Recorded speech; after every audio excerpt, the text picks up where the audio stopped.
Ladies and gentlemen, welcome back to the garage. Gerald here with you. Another quick movie review for a new release I want to get in today. It's a new film that's going to be hitting Hulu on April the 12th, which will be next weekend.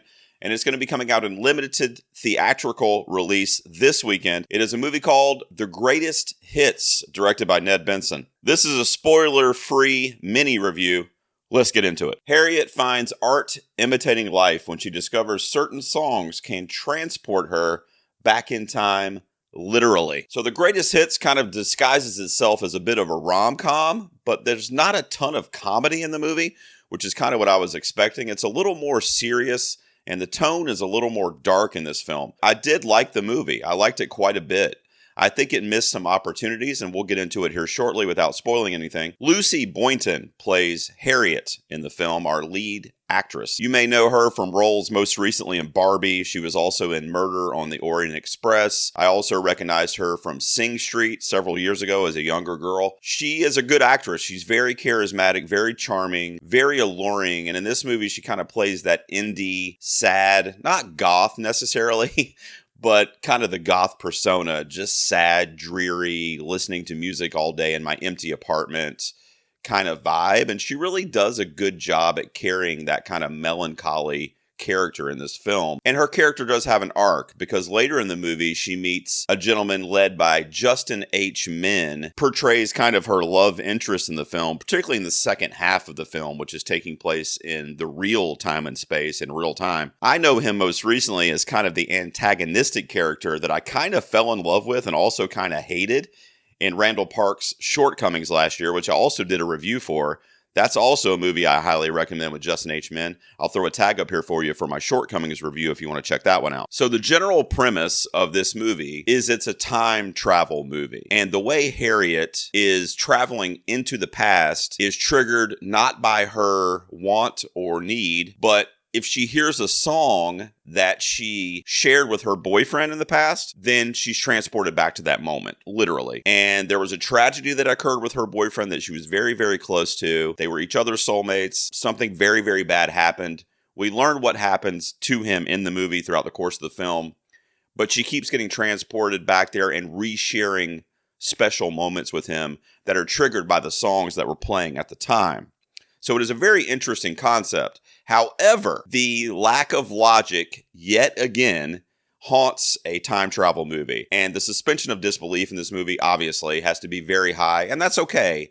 It didn't take me out of the movie. I didn't dislike the film. Like I said, I like the movie. It does kind of make you think, how is she doing that? How has time not changed when she comes back to the present?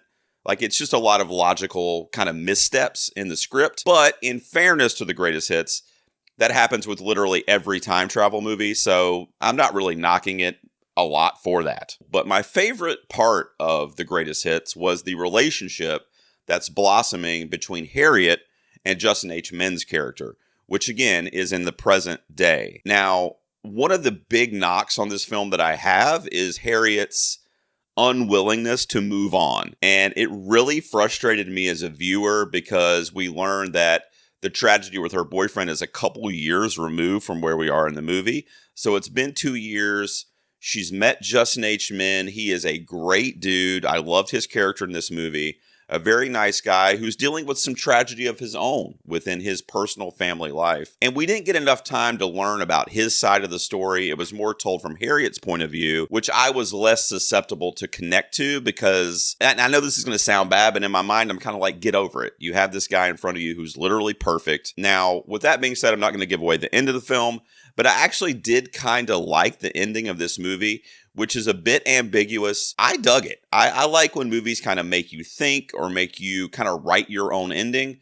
So I really enjoyed that. There's a lot of cool imagery in this film. The screenplay is probably the weakest part of the movie.